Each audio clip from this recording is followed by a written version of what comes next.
Hey guys, Bomber here for the Quantum Gamers. Now, if you haven't, this is going to be my fourth episode of Stuck in Bronze. Me and Eric are all getting into it now.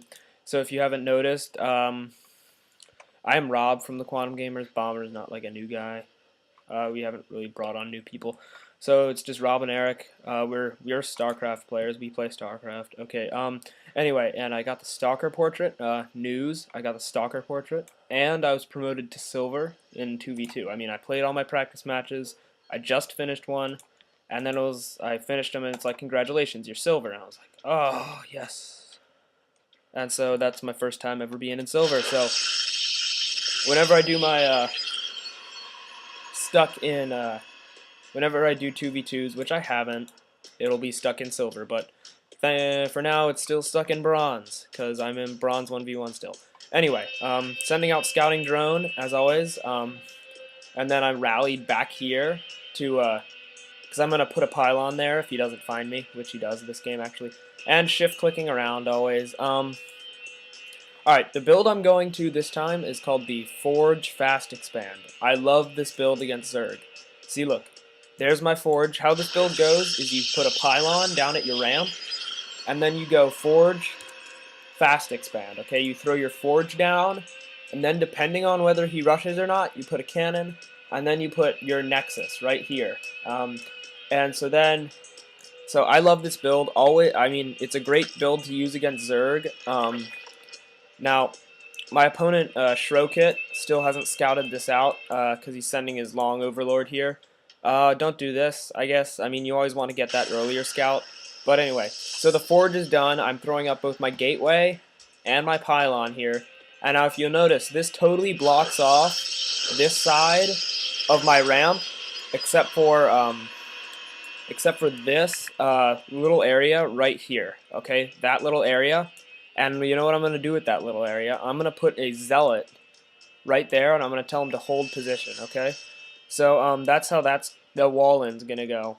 Now, I'm going to go down and prepare to make my either cannon or, okay, making the cannon, because I don't really feel safe now. But I would have been safe, but you see a roach warren is coming, so this was a pretty good choice. So here, again, always just pumping probes now. You really want to get this mineral economy going before anything else. Now you'll see I don't have a gas yet, and that's because I'm going for Forge Fast Expand here. And all of this is minerals, including this little zealot and the cannon and all the pylons and the nexus. All that's minerals. Now I have my zealot and I've shift rallied, so you can go shift and then this. So what I didn't want him to do is just run all the way around my wall.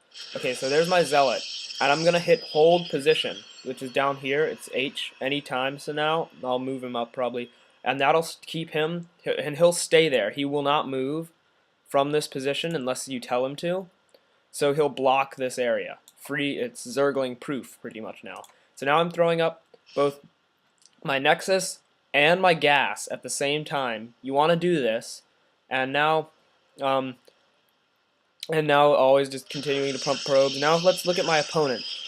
As Zerg, you always want to be up one base from your opponent. Now, my opponent Shrokit here, there's two options. You can either try to out-expand the Protoss, which he's gonna try to get 3 bases, because you always want to be one base ahead of your opponent.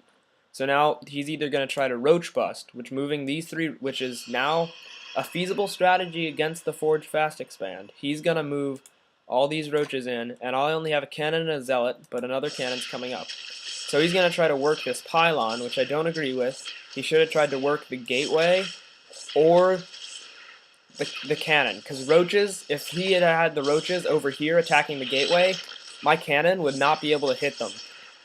Okay, so now another cannon's come up, and I'm going to be safe. But see, this is what this build's all about. And my forge does get unpowered, but that's okay. All I was using my forge for was to create other cannons, okay? But now, there is some pressure here, so I'm going to send my zealot out.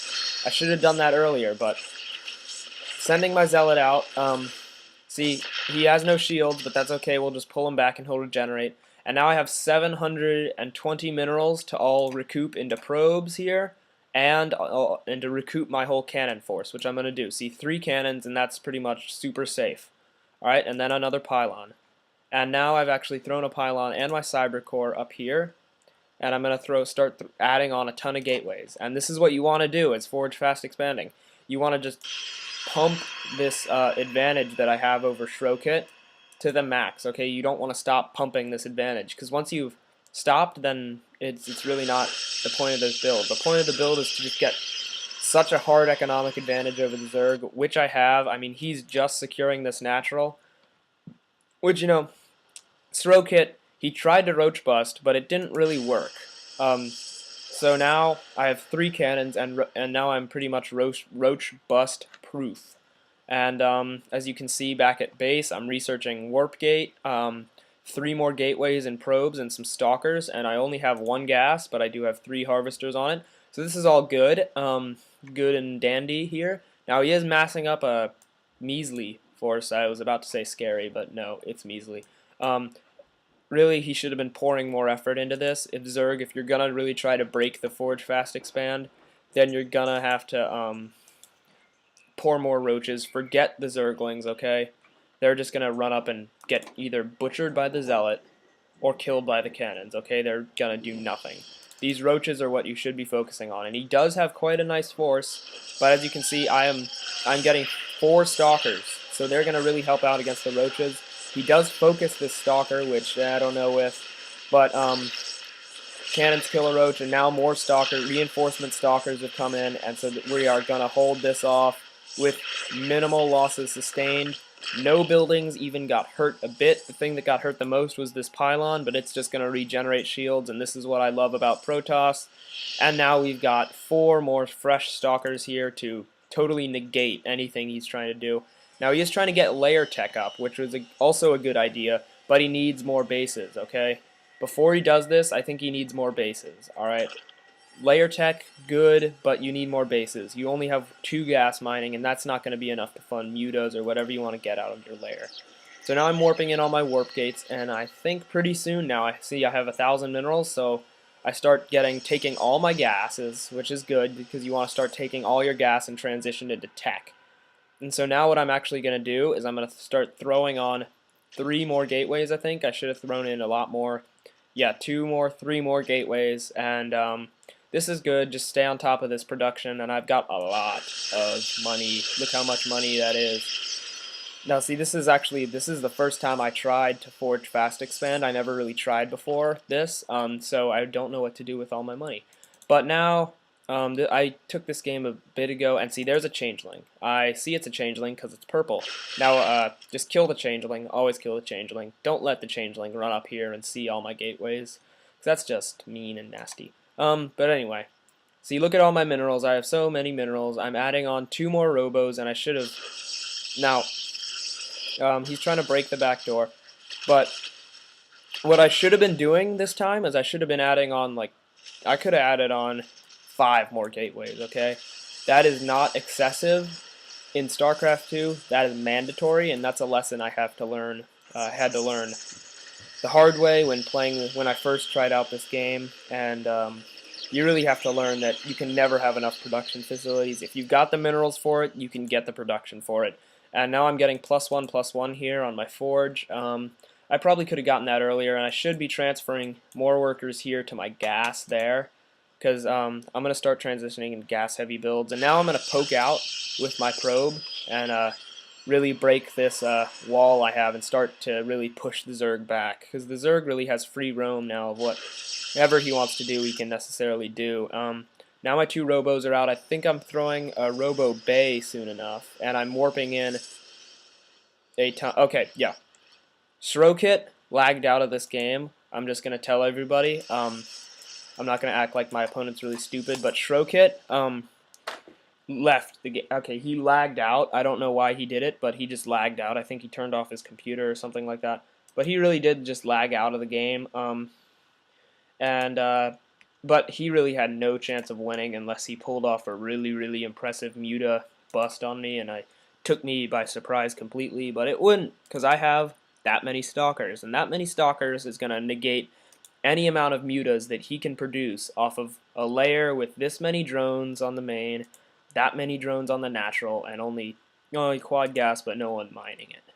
So really, he couldn't have done anything at this point.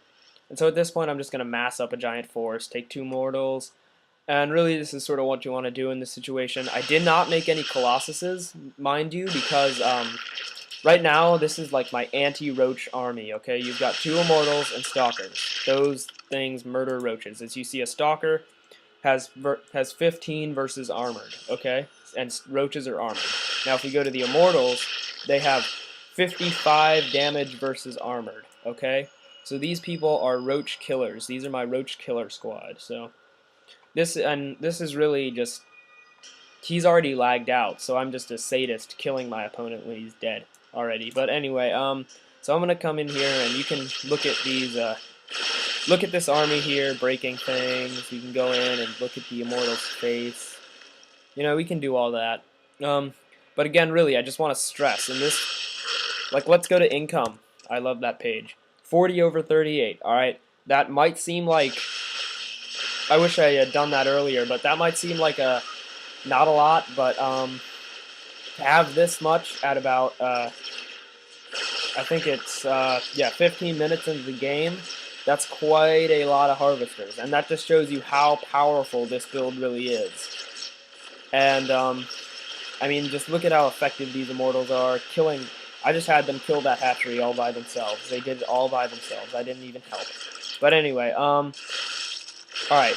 Now, if we can really, I'm sorry I didn't look at the economy income page more, but I'll show you the graph when this game is over. Or wait a minute, this is in replay format. No graph for you. Oh well. No, really, just in this video, please take away, always make harvesters, always, you know, just always make your harvesters. You can never have enough harvesters, especially if you're forge fasting expanding. You have 2 harvester production machines here, okay? Their purpose is to get minerals and produce harvesters and chrono boost, but we'll get to that later. Just always, always, always make your harvesters. Most important thing when you're forge fast expanding, or any race, any time, make the harvesters, macro up a giant force. Let's see, at the end of the game I have 7 gateways. Now if I really was serious, which I really wasn't playing too seriously this game because my opponent lagged out, this is about the 17-minute mark, so I really should have about 15 gateways here, and then I should have added on a bunch more robo facilities with the with like Templar archives just for Storm. And, you know, this is I'm gonna make another video of this where the opponent does not lag out, so I can really show you how to play this into transition into the late game, because then you can really just heave all your economic might all over your opponent in a really bloody fashion. So everything of Showkits is dead. I've just been talking for a while. The replay is complete, so really, thanks for watching. This is Rob or Bomber here, whatever you fancy, for the Quantum Gamers, signing out.